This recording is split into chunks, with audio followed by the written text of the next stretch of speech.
Well, hello, welcome to the Biotopes. Thanks so much everybody for stopping back in.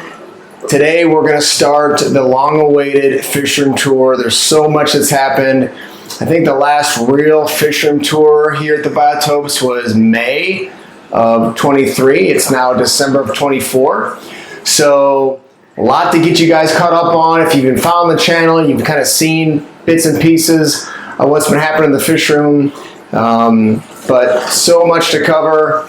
So sit back, enjoy, and hope you like what's going on here. And thanks again for joining me. Let's get started. So first things first, we've got a bit of a mess in the fish room. I had a little bit of a leak from my drainage system, which I'll go over in a second. But let me get this stuff all cleaned out of here so we got some room to walk around. Ready? 3, 2, 1. All right, now that we got the fish room all cleaned up, and as we get around to everything, I'll show you guys what everything is. We're gonna start with our rack of 620s on end here. And I'm gonna try to feed so you guys can see a little bit about what we have here. So I'm gonna feed today a little of this, this is PE flakes. Now it's labeled as saltwater fish food, but it's got all the stuff that you would find in any other kind of fish food. It's got mysis, fish meal, it's got some PE byproduct. So you can feed saltwater fish food to freshwater fish, but you shouldn't go the other way just because saltwater fish need some certain vitamins that are not in freshwater fish food. So, but saltwater food is good for freshwater fish, not a problem there at all. And I get mine from our local Salty Critter fish store. So I'm gonna start up here. This is, I'm sorry about the glare, but all the lights are on, so just bear with me. But this is my grout for my paradise fish, my paradise gouramis. So let me get my fish food open and we'll give everybody a little pinch. These guys are awesome. I probably got about, I don't know, 50 of these guys left. I'm selling them for some credit at my local fish store, Best in Pets in Elyria, Ohio. So I'm gonna give these guys a little bit. So there we go. And I'm gonna try to get you can see they're really attacking it. And this tank is just got a little internal filter in there and just some valve, some gravel, some rock, some wood. I've got some pothos growing in there. And these guys, I don't know, the biggest one's probably 2 inches in there. So they're going up nice. I've got 6 baby angelfish in here that have made it from the last spawn I had, and they're doing really well. All got really good finnage. They eat well, but they're probably not quite dime size yet. So they're showing some good color. I think there's some irregular silver, and then there's some with maybe some marble looks to it. So this tank here again is just a 20, some val, some pothos, wood, gravel, stone. Let's give them a little sprinkle of some food. It's hard to be doing this with one hand. So as I do it, I'm just gonna put the camera down, sprinkle some food, and these guys are a little bit shy still, but they're doing a lot better. This tank does not, these top 2 tanks don't have heater in it. They run about 72 or so.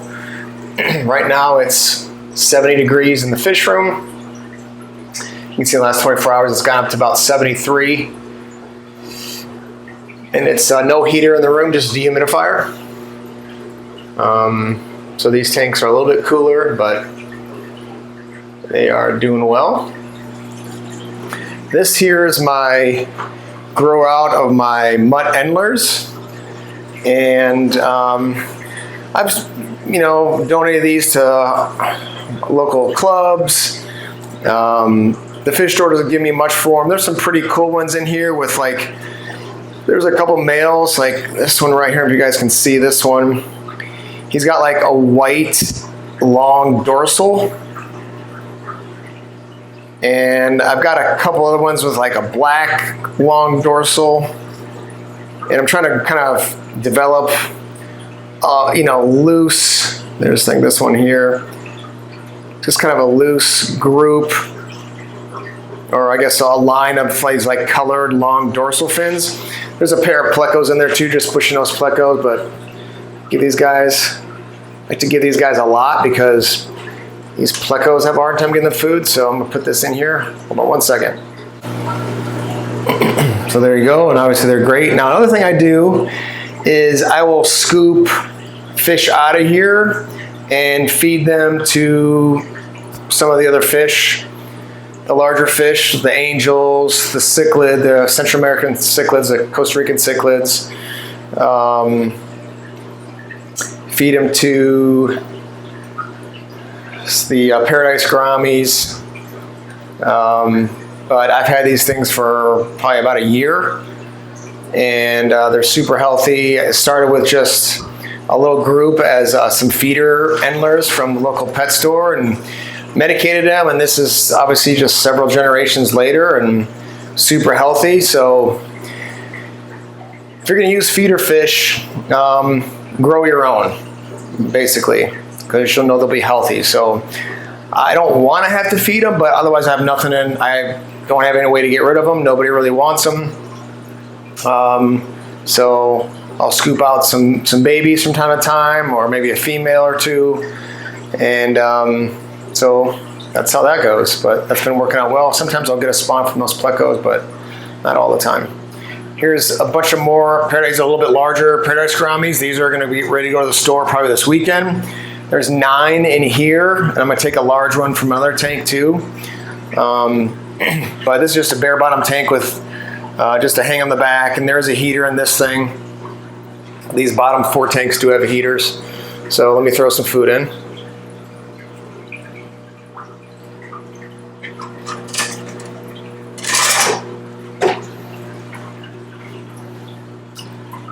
Okay, so those guys are all good eaters, but cool fish.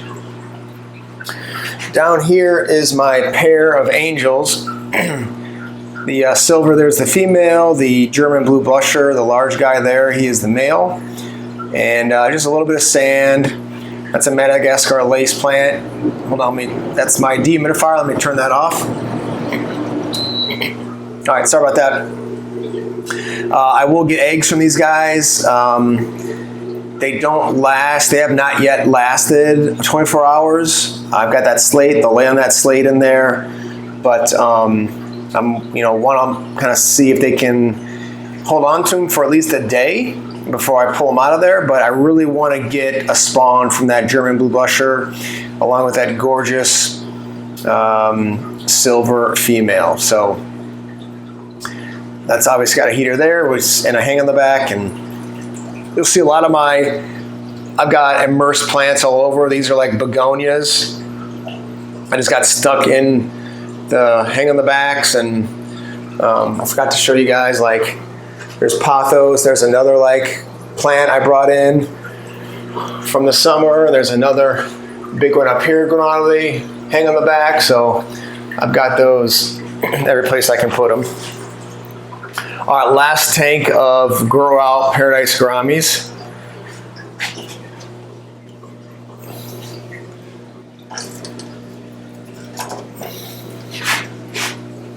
So this is, I'm going to take that big one there with the other set of 9 and turn that into the fish room, like I said, this weekend. But otherwise, there's some decent sized ones in here. And again, just a small hang in the back. This is just some spawning mops with Java moss growing out of it, and just some gravel and rock, and there's some val in there a little bit. So that is the rack of 20 highs, and these are grow outs in quarantine and breeders. All right, let's look at the biotopes.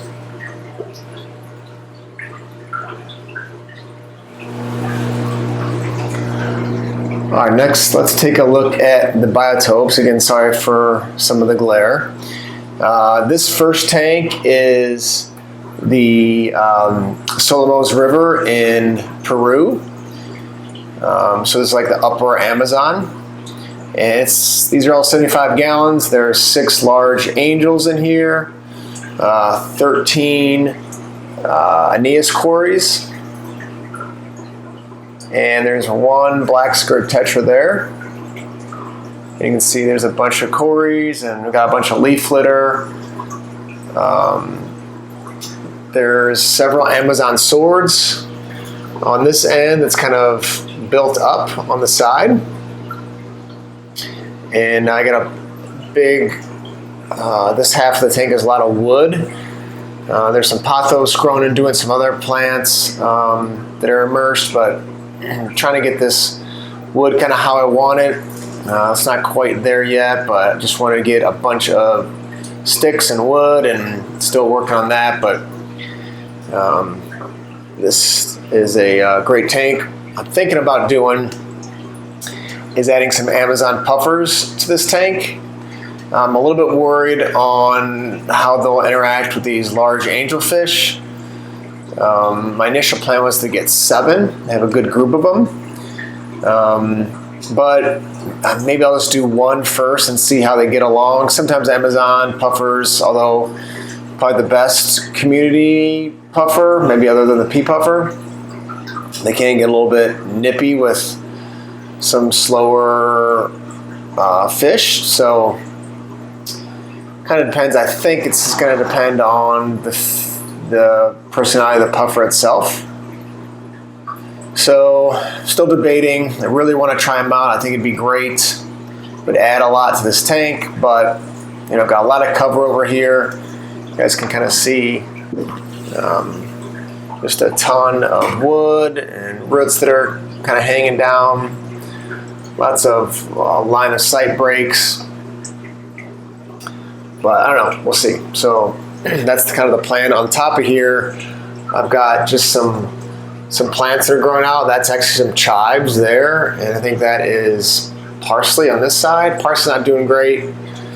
The chives are okay, but just want to kind of see if they would overwinter in here in the fish room from kind of the potted herb garden. Up above here is my Costa Rican tank.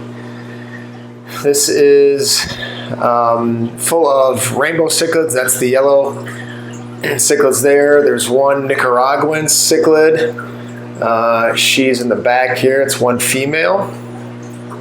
You can see there. She's really got some great color on her. And I've got, there's a trio of convicts in here. I've gotten several spawns, as you can imagine. This male is actually really good looking fish. And then I've got, I've got 2 females here. 1 a little bit darker. She's kind of the main female. And then 1 a little bit lighter. She's right there, sorry. And this tank is just gravel and some wood, some rocks. I can't keep plants in here. The cichlids eat them up pretty good. In fact, this group of cichlids is really great at eating duckweed. Put duckweed in there, give it a couple days, and it'll be completely gone. So from this group, and I've got a fern, you can see kind of growing up over the top there, but I'm trying to get this, forget what the Swiss cheese plant, forget what that's called, Monstera, to grow, but these guys even eat away at the roots and they just don't do well. You can see there's like some of the roots kind of torn up and around the tank here. But there's some leaf litter and some sticks. But yeah, the fern's having a hard time really getting going. So the convicts, I've never kept convicts. I wanted to try them, and I just many of you might know, there's a really cool fish as a display fish, but you just can't give them away in terms of the babies. So I'm not sure what I'm gonna do. I've got some babies. There's 3 babies in here now, and a kind of a smaller one too, along with the 3 main adults that I started with. So just not sure what I'm gonna do with those long term. Any ideas? Please let me know. And now, as a part of these rainbow cichlids, I just got a spawn, and I pulled the wigglers and put them down here in this little 3-gallon. And these are about a week old. They just started free swimming. I'm gonna try to get in here so you guys can see. The light's not great. I'll try to back up here a little bit. Guys, see all those babies down there? So I don't know how many there are, but there's a boatload, maybe 50, I don't know, 60. I just today gave them some vinegar eels for the first time. So I'm gonna keep trying that several times a day. And pretty soon I don't know, maybe a day or 2, I'll try to give them a little bit of baby brine and see if some of them take it. But this is just a little 3-gallon bow front, and I've got a little bit of algae in there and a heater and a little pre-filter sponge on the intake, just one of those little kits you get. So those are a fun fish and probably a really underrated fish, but just too small to really get any good footage of. You can kind of see there, that's about as good as we're gonna get. But there's a lot of them, so that's fun. So I'll grow those up. This tank over here is my Australian tank. This is of the South Johnstone River in northeast Australia. And I've got, 7 Middletalania splendida in there. I've got a bunch of Pseudomygillus signifers. That's kind of the main fish. And then I've got a trio of empire gudgeons. There's a couple of them right there. Really, really cool fish. Get some great coloration when they get into kind of breeding. Not gotten any of that kind of coloration yet. Oh, there's the third one there. There's 3 of them right there together. But they're pretty cool and decent sized fish. So I'm not sure female or male I've got yet, but I've not seen like the bright red head at all in any of them. So we'll just kind of see how they go. But this is a cool fish, just a ton of rocks and sand and gravel, and looks like those guys are spawning over there, those rainbows. But some wood, some huge valsinaria in here. This is like the Gigantica or Americana val. A bunch of roots from the pothos hanging down here. There's a couple of Ponegitans in here. I forget what they are. There's one there that's kind of trying to get going. But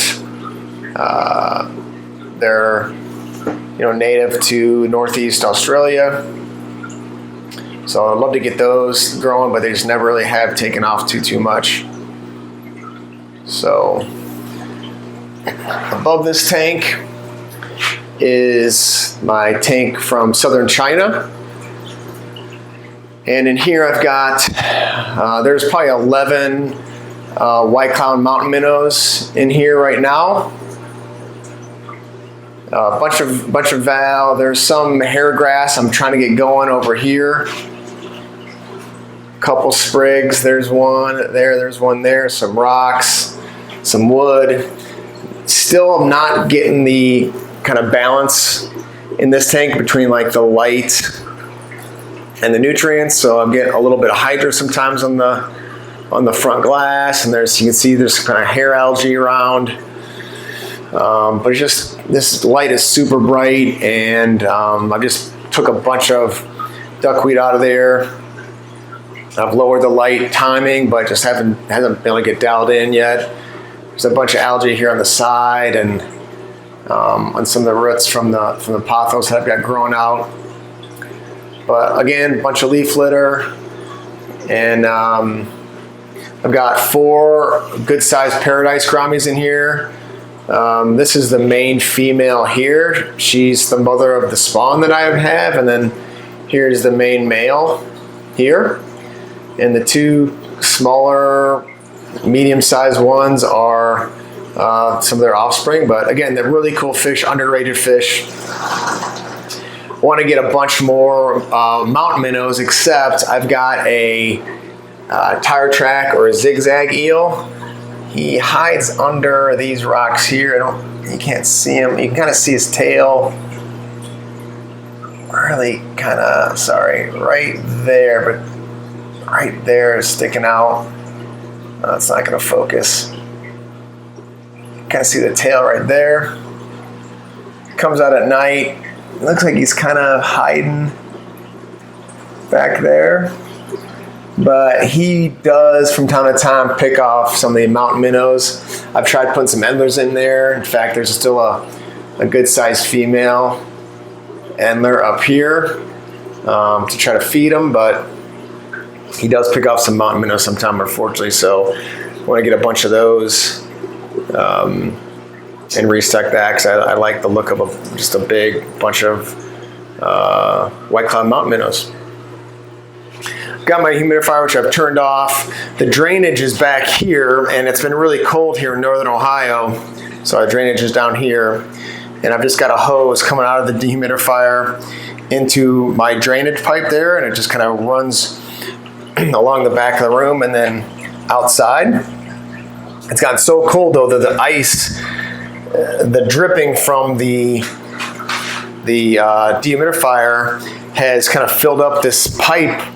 So that when I do my water changes, last time here it overflowed out of this this hose inlet here. So I've got that figured out, and now it's working fine. But I had to turn this off just for the sound. The last biotope I've set up here is my Indian. This is of the Davari River in central India. And you see I've got some large stone, a large kind of stump in there. The plants here are twofold. One is there's some bacopa. Here's some back here behind this rock. Trying to get that going. And then there's some kind of interspersed in here. You can see this other plant here that you see kind of reaching up for the top, which is doing really great. I've got a ton of flowers. There's flowers there, there's flowers back there. There's another flower that's starting to come up right here. This is a Panagitan natans, again, native to India, and it is really taking off. I've got 3 there, and I've got a couple small ones here that are getting going. The fish in here is we're trying to get a nice male, the Indian glassfish. You can see the males get this blue iridescence on the back fin and a red in the tail fin. That's kind of means that they're kind of the dominant male. The females don't have that blue or the red on the back. So that's a nice male. There's a couple really nice males in here. There's one there.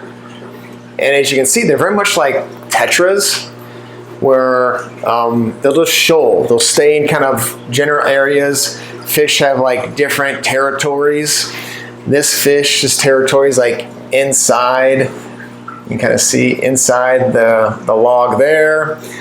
This guy's is in front of the rock. This one's is kind of in between here. I've got a bunch on this side here. So they're really cool. They're small right now. I've got about 30 of them. And the lights are starting to dim here, sorry about that, but this wood has got some great kind of look-throughs, and there's some nice algae growing on here up at the top. There's just it's just really, there's also some ghost shrimp in here, probably about six ghost shrimp. But really cool tank. I need to add a couple species in here. One I know I'm going to do is the giant danio. And looking for one more species. They've been really hard to source but I can find giant Danios pretty easy, but not sure what else I can do. If you guys have any ideas, let me know. But they gotta be native to the Godavari River in central India. So that is that biotope there, and it's really coming along really nicely. Finishing up here, I've got my brine shrimp hatchery here. I just had this little light that I'll turn on, and that's probably about 12 hours away from being ready. I got hooked up to a little air pump here. This is my 10-gallon of convict cichlids that I don't know what to do with, but they're just hanging out in here, and we'll just keep them going.